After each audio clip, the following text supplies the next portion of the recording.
Welcome to Peak, Train Like a Girl, a podcast by girls in sport, for girls and coaches in sport. We're here to amplify your voice. We think it deserves to be heard. At Peak, we're a safe place for girls to hang out, learn, grow, and build community.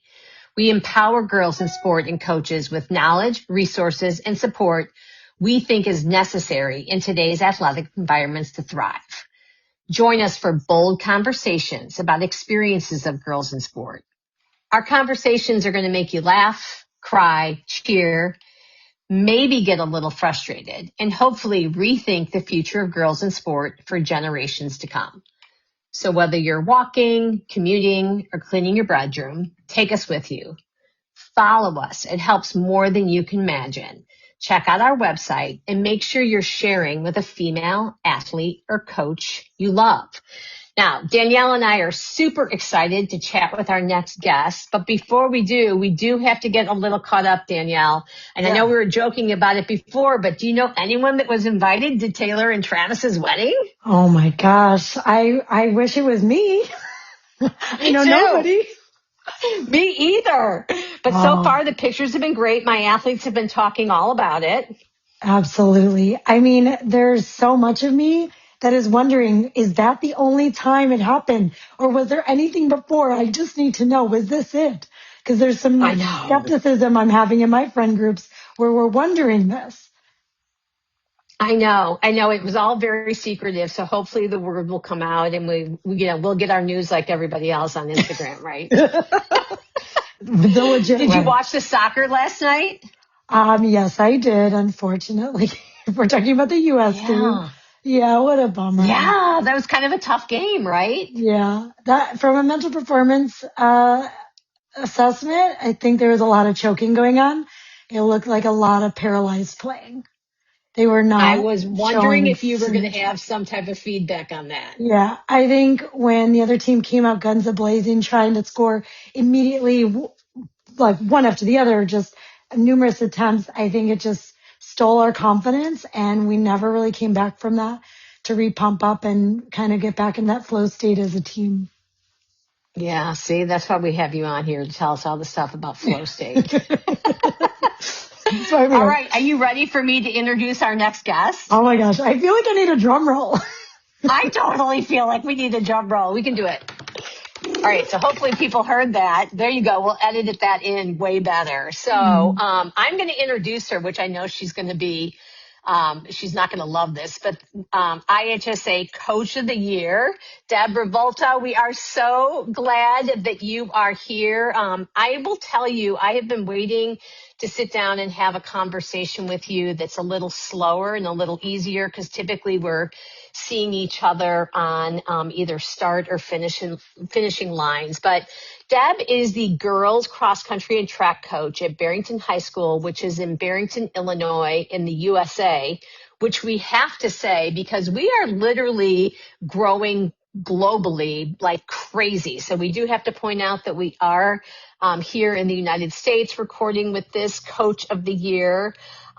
She led Barrington to a state championship in 2003, and then the next state title in 2004, where she defended the title again in 2005. And we definitely want to talk about those couple years. Barrington became the fourth conference program to win multiple cross-country state championships. And I believe that this is right, that the school now has 10 team championship trophies total. So she'll have to fill me in on that. Her Fillies athlete, Mia, holds the course record at Detweiller Park, which is where the cross-country championships are held. And she is known for building teams that win tight, high-pressure races. And I have actually seen this. And again, I think this is true. She may have to correct me, but the 2024 title came down to a 1-point margin with three other teams kind of in the running. I will say that she is genuinely a nice human. And from my perspective, she's no fuss and no drama. So, Deb, are you ready to get warmed up with us?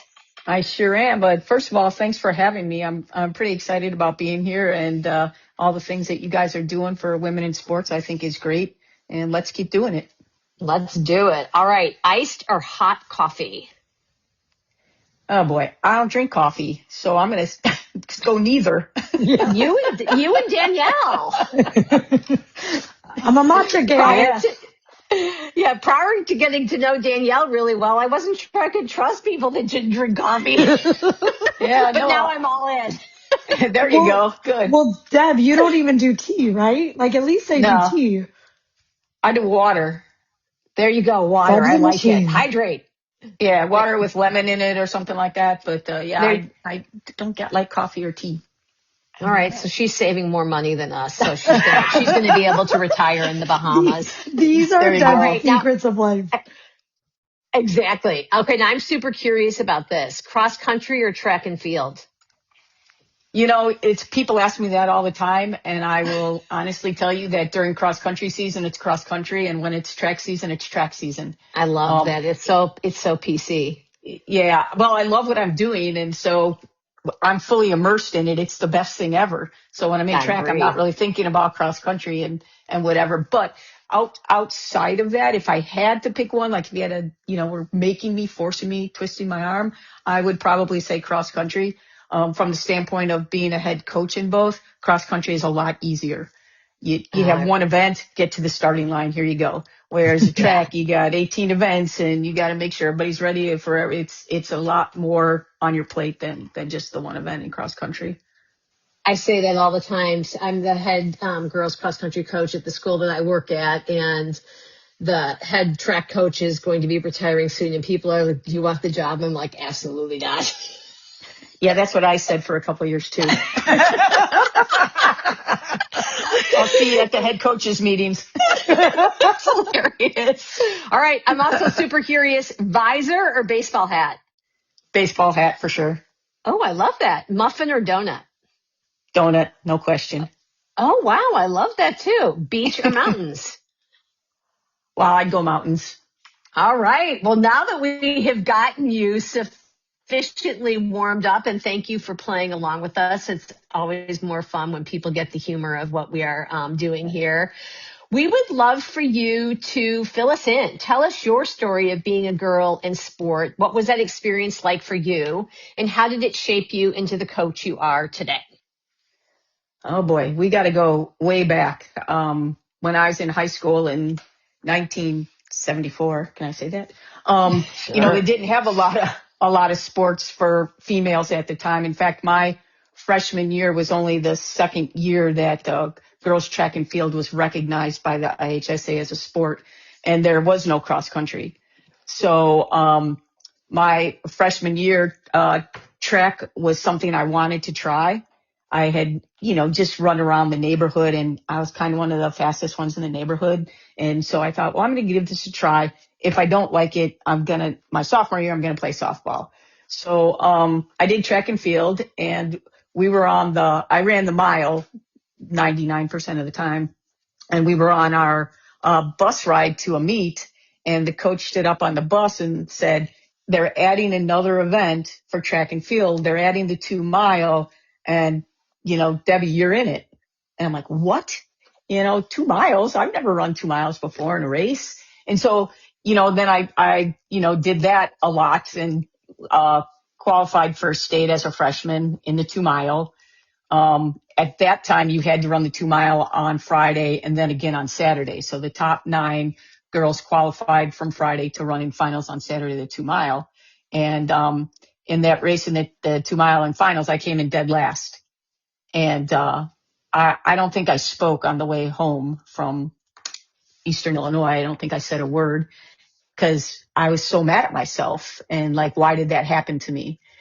Kind of thing.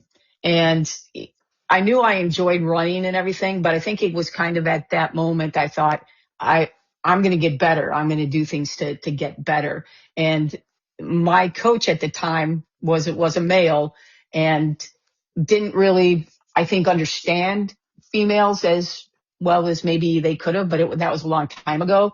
And then in comes, who is my best friend now, Jody Gatellis, took over the head coaching position at Glenbrook South, where I went to school. And she was the first person that ever really talked to me about the kind of like what's in your head kind of thing. Like, what are you thinking? What, that kind of thing, and really explored that part. And everything that I had great coaches along the way, from high school to college and everything. But I think Jody and my college coach had the biggest impact on me. And it was probably after I graduated from high school, I stayed friends with Jody. And it was at that time I thought, you know what, I want to give back. I want to do what she's doing for kids, for women, for young girls. I want to do, and my college coach was a man, but he was really in tune with females. He was great. And the same thing, I thought I want to do that. I want to give back in some way. So Jody was coaching at a different school. And when I got back from college, I helped her out.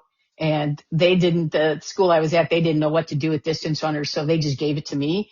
And I didn't know what I was doing either. I'm like, 23 years old, just out of school. I don't know what workouts are or whatever. But I knew that that's something that I wanted to do. So every job that I interviewed for, I made sure that I could work early in the morning and be done by, 2:30 or 3:00 so I could get to school so I could coach. And that's kind of what I've been doing. But that's how I got started in it, just having people, that were great mentors and doing things right and leading me down that road of, hey, I want to do that too. Yeah, I love that. I love that you talk about giving back because no one goes into high school coaching for the money, right? No, not at all. It's really to help kids. Yeah. Yeah. You have to, want to develop the next athlete. But there, and I believe that there's an athlete in all of us and lifelong lovers of the sport. And I can tell that you feel that also. And I love that that's your mission to be able to give back, and to the same way Jody gave to you, you're willing to turn around and give that to the next person.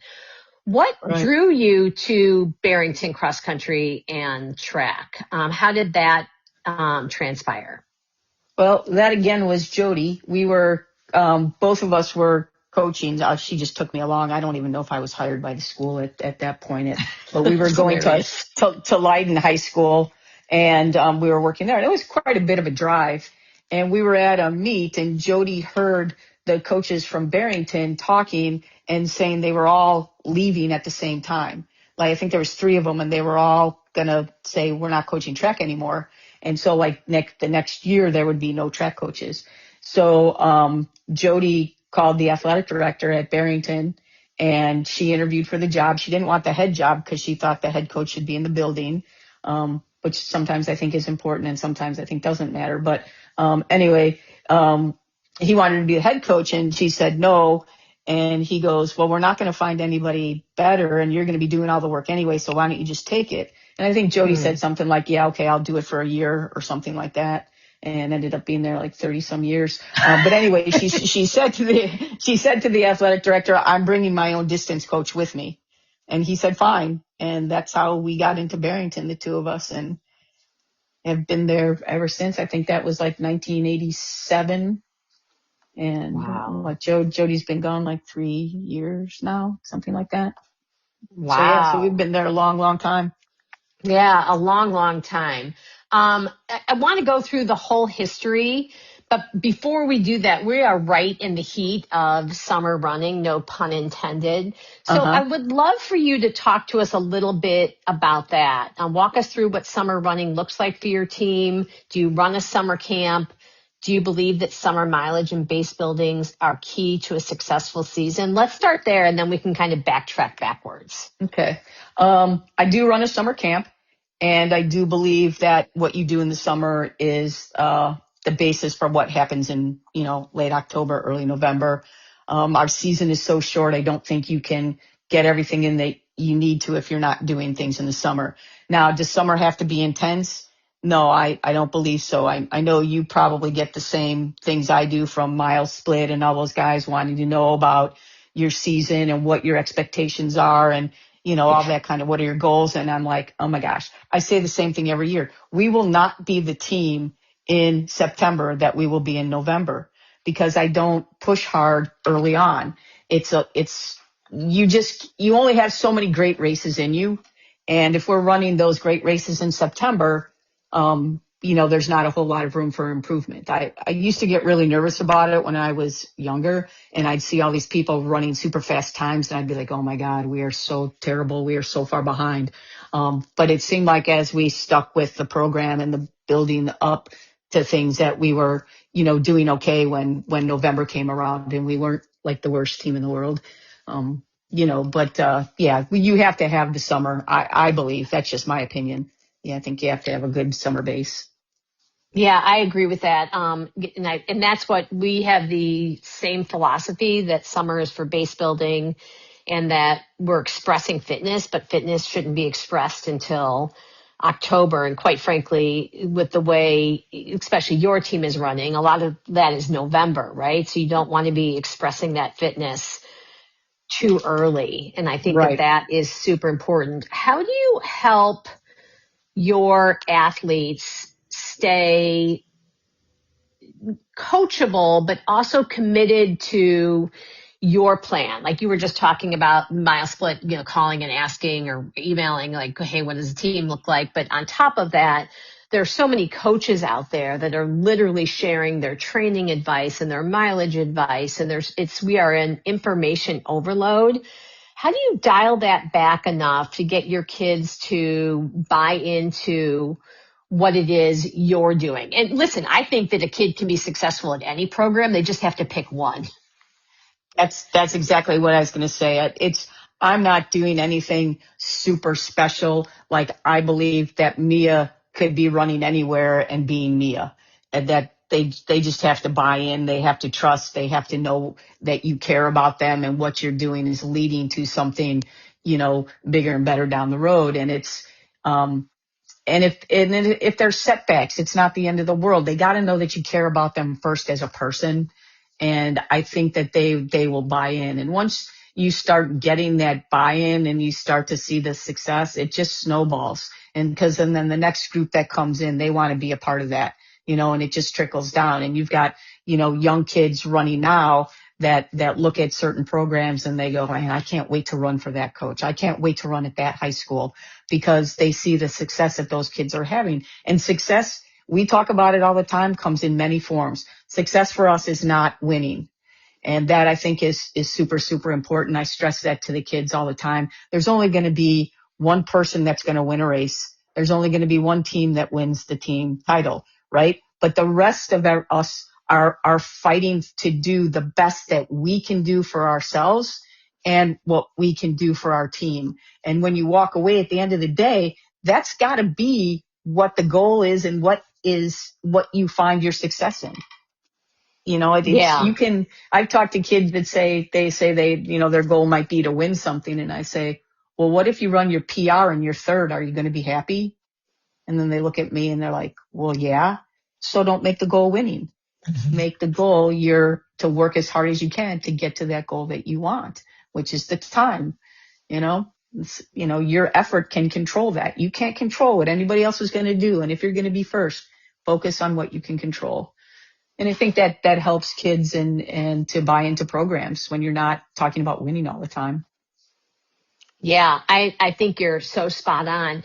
It's you brought up Mia, so I want to talk about that for a little bit. So, it's very unusual for a team to have, a team can have many talented athletes, but to have a standout athlete is kind of a rarity. And I know that throughout your coaching career, you've had a couple. But one thing that I think is super interesting, and again, you're going to have to correct me if I'm wrong, but you won the 2024 cross country state championship. Mm-hmm. And you won it the next year without her. Am I correct? Correct. Yes. Yeah. So I don't think a lot of people one star, and it doesn't, of course she is a star, but one star does not make a team. No. And I think that sometimes that gets lost. And I think that's something that you do super well. You're talking about developing athletes. How does that work on a team where you have somebody that is so exceptional? How do you help keep the other kids motivated? How do you keep team culture high? How do you keep these kids from not competing with each other? Fill us in there. I have to say not all of my teams have, if I'm being honest, have been like best buddies. There's been friction. And I think when you go through something like that, the kids see what that friction does and how it can be detrimental. And so this group of kids has gone through something like that. And I truly give all the credit to Mia. Mia is a team person. I think we won last year, a lot in large part due to Mia. She didn't abandon her team because it wasn't about her. She was there, cheering her teammates on, helping them, helping me get splits, doing those kinds of things. She's that kind of kid. In fact, after the state track meet, somebody interviewed her and she said something about, honestly, the best part of that 2-mile race was turning around and seeing my teammate finishing right behind me. That's the kind of kid you want on your team because it's not about Mia, and Mia knows that. Mia wants to do well, don't get me wrong, and she works really, really hard to have all the success that she's having, but I don't think it would be, cross country would be as special to her if her teammates weren't sharing along with it. So a lot of that has to do with Mia because Mia's friends with all those kids and she makes everybody around her better. She makes me a better coach. Seriously, when you have a kid like that, you got to really kind of think about, what do you got to do for this kid, but what do you got to do for the team? So it's kind of like twofold. But Mia's great and all the kids love her and they want to see her have success and she wants to see them have success. Yeah, and you could really see that. I mean, I had the privilege of being at both of those races. And it was incredible to watch. And I was out there. So I actually, in 2025, I saw Mia on the course. And yeah, in her boot, taking splits, cheering her teammates on. And yeah, and I think that the thing that really struck me that day is a superstar in any team, in any sport, does not make a team. You have to have a culture or a team that is committed, to the process, but also committed to the team values. And you talked a lot of the words you were using there are values that Mia had and values obviously that you're cultivating as a team. Do you have any tips or I don't know, maybe even words of wisdom when you're building a program where freshmen through seniors, because that's what cross country and track and field are. I mean, we're there with, young kids and old kids. How do they buy into the same standard? And I'm curious, I think the word culture gets thrown around a lot in coaching. And I don't think really anybody ever defines what culture is. And for me, culture is the relationship between a coach and an athlete and a coach to coach, athlete to athlete. You talked about that. You talked about the athlete to athlete piece. Do you think culture is important? And if it is, what does culture mean to you? Culture is absolutely important. And I think you're right. Culture gets thrown around a lot, but I think culture can mean a lot of things. I think the kids have to know there's, expectations that they need to adhere to, if you will. We have a thing on our team, we call it Deb time. And, if practice is at 7 a.m. now, you need to be there at 6:50 and ready to go. You should not be strolling in at 7 a.m. and having to put your shoes on or do whatever. You need to be ready to go. And they all know that now. I don't have to say it anymore. They to actually tell the freshmen, all right, Deb time is 10 minutes early, so make sure you're here 10 minutes early. That's part of culture. I think being on time, I was taught as a young person by my grandfather that if you are late, you're telling the people that are waiting for you that they're not as important as you are. And so I explained that to them, that being on time is respect your coaches, respect your teammates. I'm not going to wait a bus for you when I got everybody else ready to go, type of thing. And so I think certain things like that lead to showing respect for each other is one of the things that I value the most as far as our culture goes. And I think doing things outside, like the kids don't have to be best friends, but a lot of times what they'll do is after a long run or something, they might go to Einstein Bagels, all of them together, and go do something outside of cross country or track, just to kind of build those relationships. And again, I don't tell them to do those things. It's things that they want to do that have been passed on from, year to year kind of thing. So I guess at some point I had to tell them that would be a good idea. But again, those things. And I think, Danielle, I'm going to give you a plug here. I think that them doing a lot of the activities and things that they have done with, Danielle and Centers for Creative Growth have really helped them to understand, what their mindset needs to be and how they need to be there for each other. And I think that's another really important thing is that, when you're out there on the course or the track, you might think you're out there by yourself, but your teammates are also there and they're doing the best they can for you. You need to kind of like do the best you can for them. And that's what being a team is all about. Yeah, I think you're exactly right. Danielle, I'd love for you to circle back around that and just let us know some of the things that you've done specifically with that team to help with mental performance. But before you do that, Deb, I have to tell you that I had this funny conversation because we had a relatively young team. And to your point, we were talking about like you don't have to be best friends. Like when people are like, we're family, I'm like, actually, we're really not family. We're teammates. But you don't have to be best friends. But you do have to respect each other. You have to treat each other with kindness. You have to treat each other with respect, like all of those things, and show up as teammates. And this one of my, freshmen, and she's so cute, but she's so funny. So afterwards she said, because she was running with a faster group as a freshman. And so she said, like with complete sincerity, Samson, does that mean I have to invite them to my birthday party or not? I said, you don't have to invite them to your birthday party. No, you have to be nice to each other, and you have to run this pace with her, but you don't have to invite her to her party. All right. It's hilarious. That is funny. Oh my gosh. It's you good love stuff. freshmen. God, exactly. Danielle, fill us in. What are some of the things you're doing with? Well, I'm going to even go even more full circle to just wrap around what you both have been talking about before I jump into that, which is when you girls talk about culture, I agree with you, Anne-Marie. It's like, what's the definition? Everyone's got their own thing.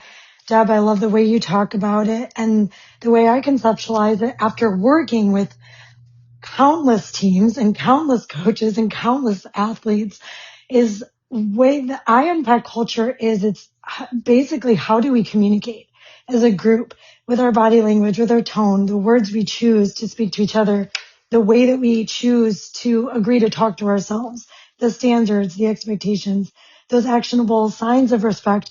Those are all forms of communication. And I have seen in the years of work I've been doing with mental performance coaching with different teams, that is the stark difference of how I can tell what culture I'm walking into is how they communicate with each other and also how they communicate with their coach. And I think, going back to Mia, Deb, I remember really early on in Mia's running time with you is I don't even think I've ever spoke with Mia. I think I went in and did a group with you guys once. We had masks on at the time. Like I didn't have a one-on-one with her ever, face-to-face conversation. And I was cheering for her on the track. And I was cheering very vigorously, like in a way that I thought would be helpful with talking about just, certain words to relax the body and ease the breathing.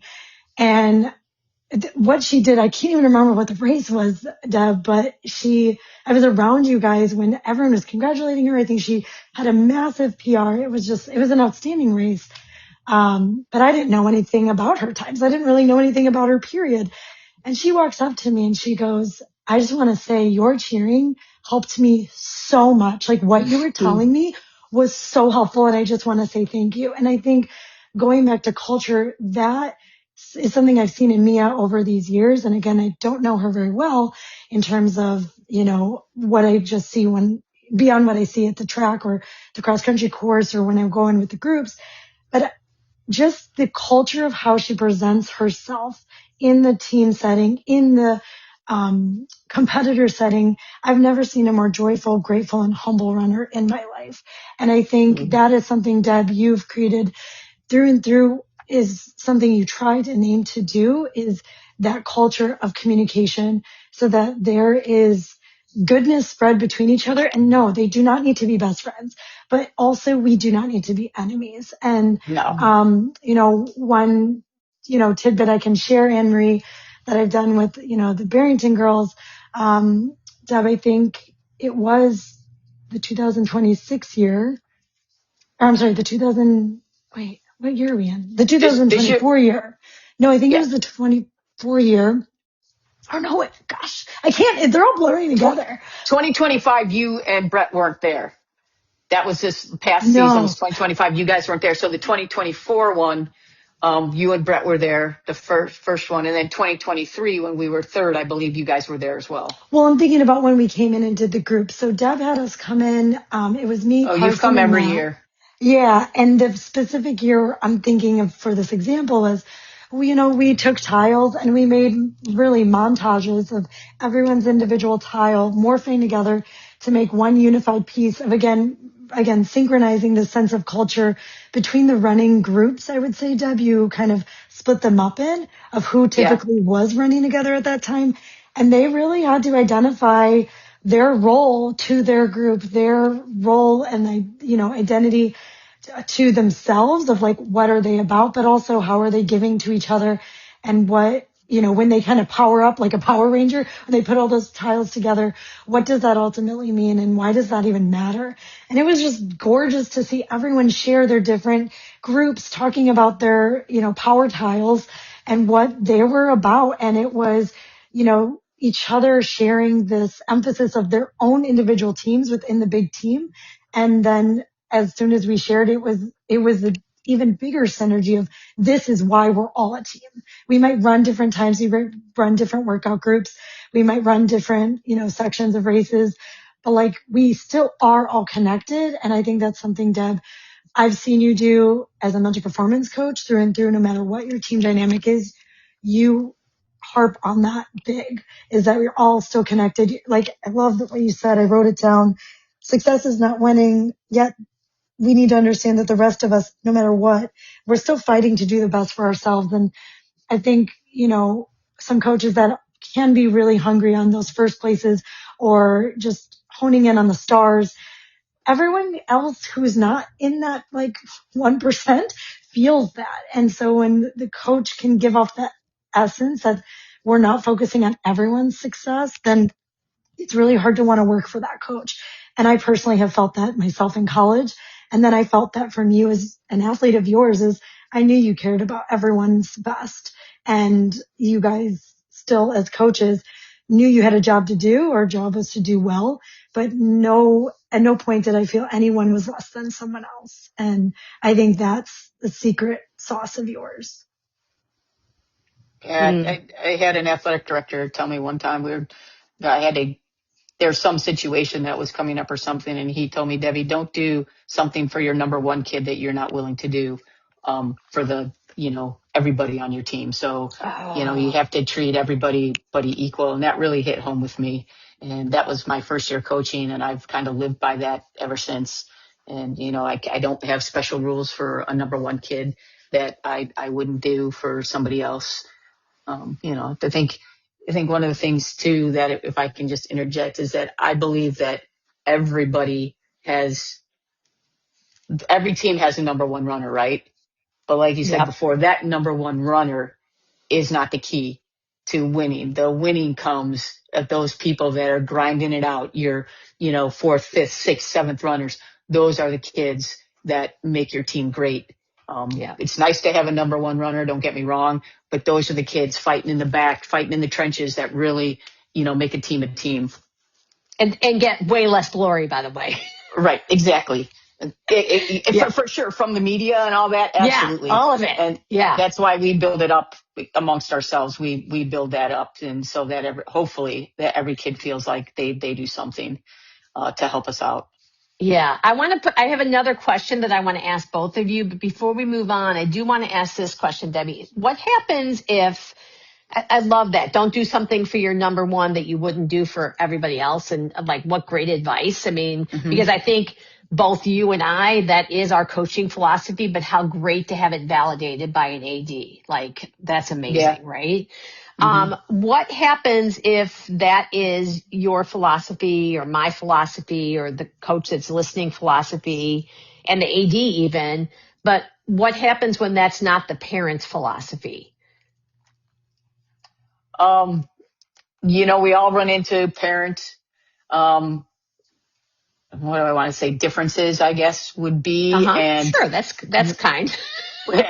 we have a meeting at the beginning of the year. We have a parent athlete meeting, and I lay out my expectations for them, and they have to sign off. And it's really they're signing off, not that they agree with me, but that they heard what I'm saying. And so when something comes up, I said, listen, you signed this.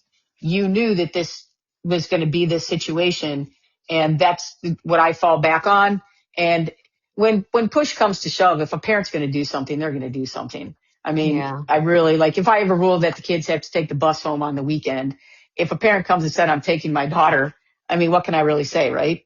Right. Type of thing. I mean, there's situations, obviously, like if there's a wedding or somebody's, grandmother's 90th birthday party or whatever that is, you have to make exceptions, but you would make that exception for every kid on the team. Of course. But what I won't do is say like, oh, well, I got to go get my hair done.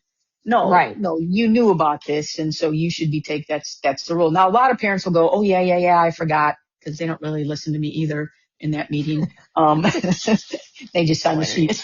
But then they're like, oh, yeah, sorry, I forgot. Or, oh, yeah, I'm a freshman mom. I don't know the rules yet, So but for the most part, we all have parents that disagree with us at times, but, they're not the ones out there with their kids every day coaching them and putting in that kind of time. So, I think that you just try the same thing, try to treat them with respect and understanding and try to diffuse situations if you have to. But that really helps us, is that we have that meeting ahead of time. Yeah, it's a really good tip. I'm going to make sure we put that in we do that now also. Kids and parents both sign it at the parents meeting. Right. I think that's super important. All right. This is a question for both of you. So Deb, I'm going to have you go first. How much do you think an athlete's success comes from raw talented or cultivated talent versus mental toughness and or trusting the process? Or do you think it's a combination of all of it? It is definitely a combination of all of it.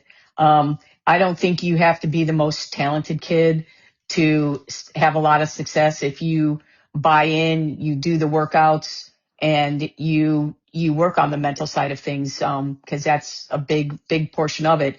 And you come to the end of the day, physical fitness is there, but it's not going to get you over the hump if your mind's not in the right place. If you don't have the right mindset going in, it's not going to happen. You can be as talented as you want. It's just not going to happen for you. So it is a big time combination. And that's where I kind of learned, I know my limitations. I know how important the mental side of things of sports is. And I was introduced to it, at an early age in sports.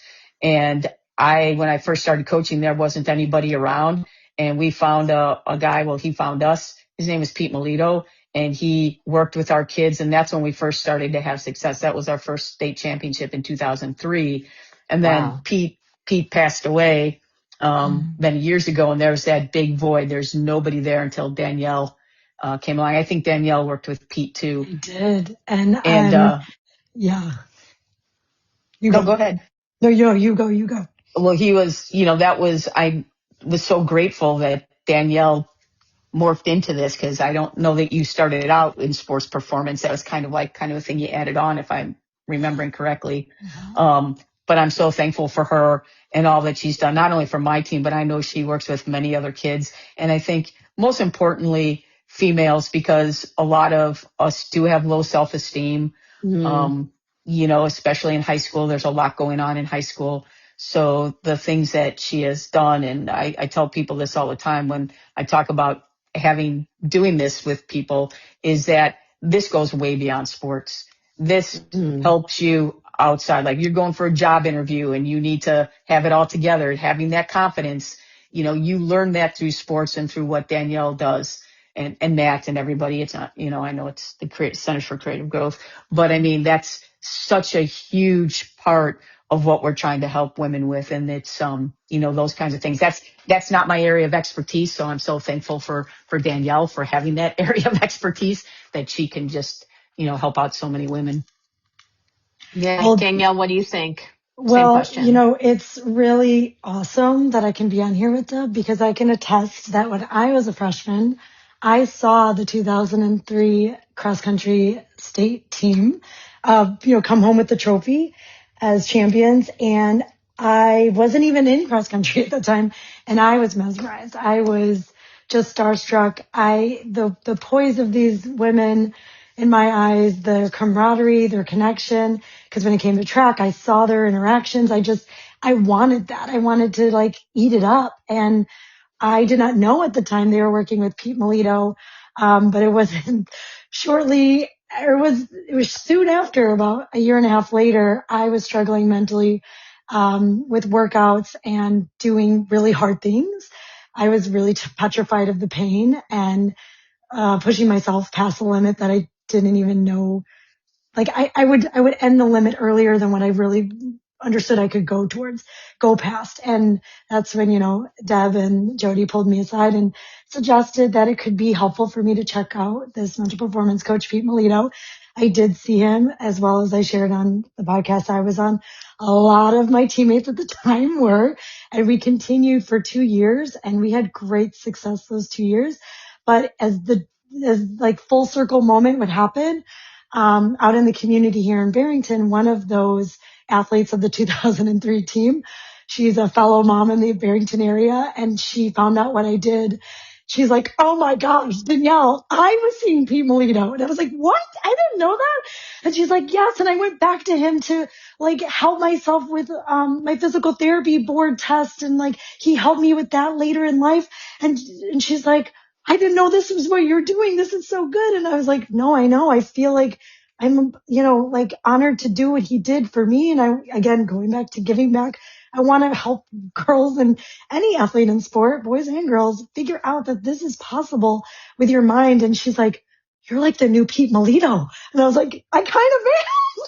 So it's just beautiful how we're just all, I think, when you find something that worked for you so well and it changed your life, those are the helping professionals in sport, the coaches, the athletic trainers, the physical therapists, the mental performance coaches that are here to keep giving the secret sauce, because we see the power. And Deb, you are one of our biggest proponents of using the mental performance coaching with your teams at the beginning of the season. Sometimes you have us come back again in the middle.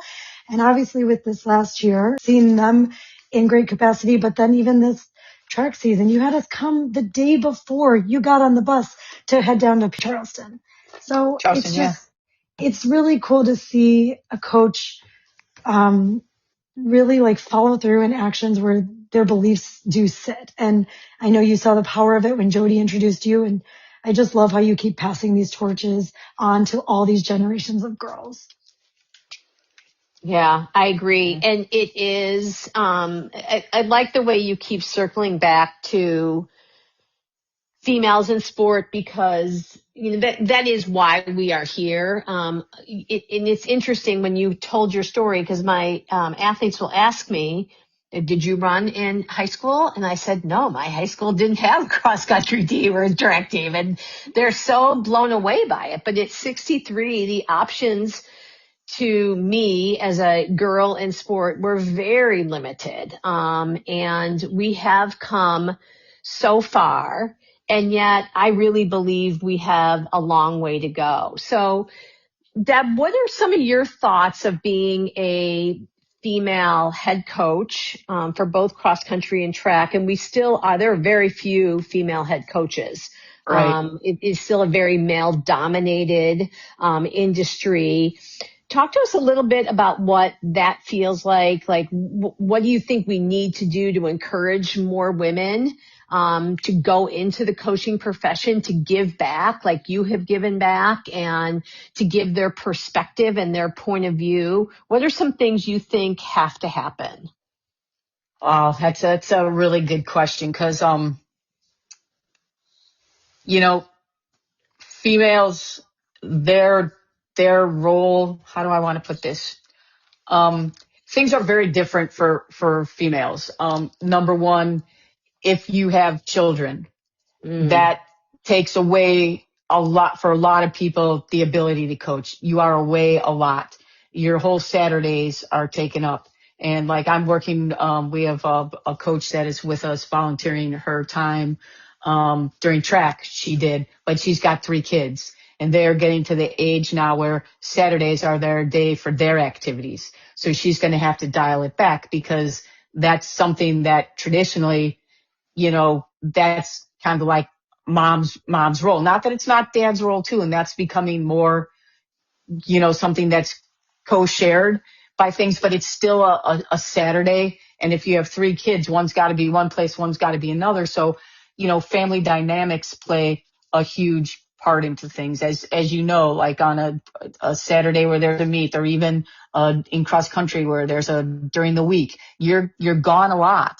And I think that's harder on women to be gone that much from their children. I think it just is one of those things that, keep women from maybe coaching because of the time commitment. They would want to do a good job and maybe think they couldn't put in the time that they need, so I think that's really hard. And I know in general, there's not a lot of people that want to coach. It's getting harder and harder to find people to coach high school teams. I know we don't have a lot of people knocking at our door to coach cross country or track and field.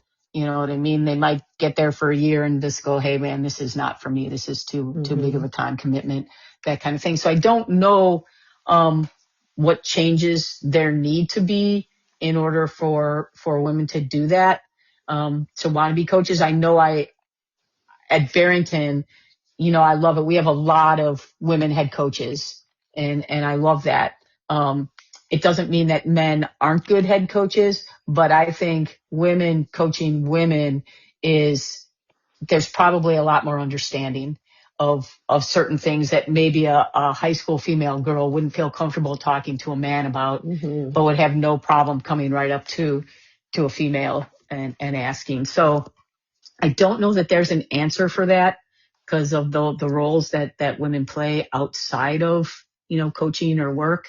Some like Jody was lucky enough to be able to have a nanny that could help out for those times, that she was gone, and then she would be able to come home and dinner was already started kind of thing. So she would have time with her kids, then. But it is a huge time commitment. Yeah, so I know I didn't answer agree. The question. No, and but that's it. There's probably not an answer, right? And that's one of the reasons we're here is just to give enough pause and circle around the conversation. That's why I didn't start coaching until 17 years ago. I could not have possibly, worked my day job. And then, my kids were all in athletics. I had to get them to and from, and I wanted to be at their events. And most of them ran cross country and track, which is kind of funny. So I guess I could have, but I also did not want to coach my children. Right. So, for a bunch of different reasons, but, it wasn't possible. I have more freedom and time in my schedule now that allows for that.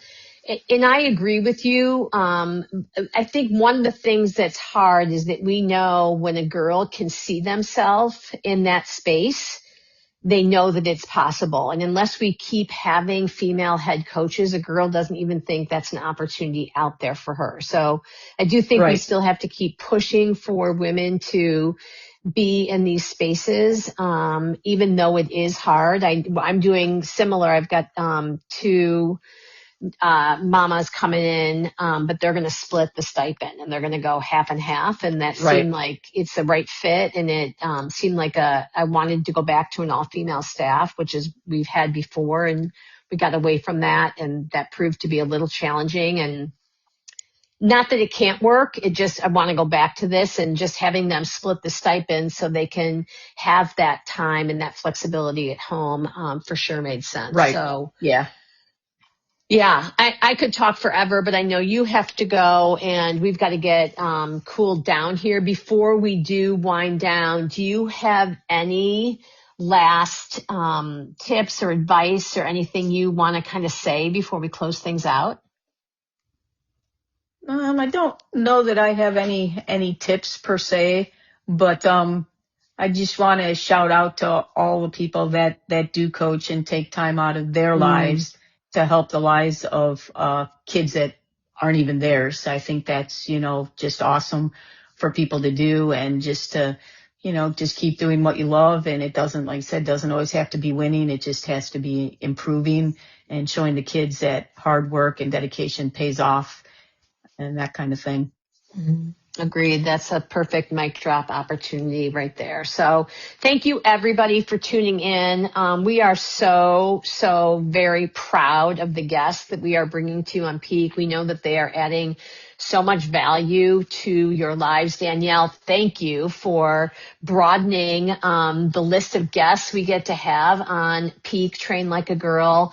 We are going to keep having conversations. We are going to keep the conversation going. And there's not always answers, right? We're not looking for a solution. We're just looking to keep the conversation going. So make sure you are following us. Make sure you are sharing our episodes. For everybody who is tuned in, we hope that you learned something from this episode. We are so excited to make sure we are bringing you accurate and up-to-date information on sports performance, mental performance, nutrition, all things that make you an exceptional girl in sport. Make sure if you love this episode as much as we hope you did, you are sharing with a female athlete or coach you love. Until next time.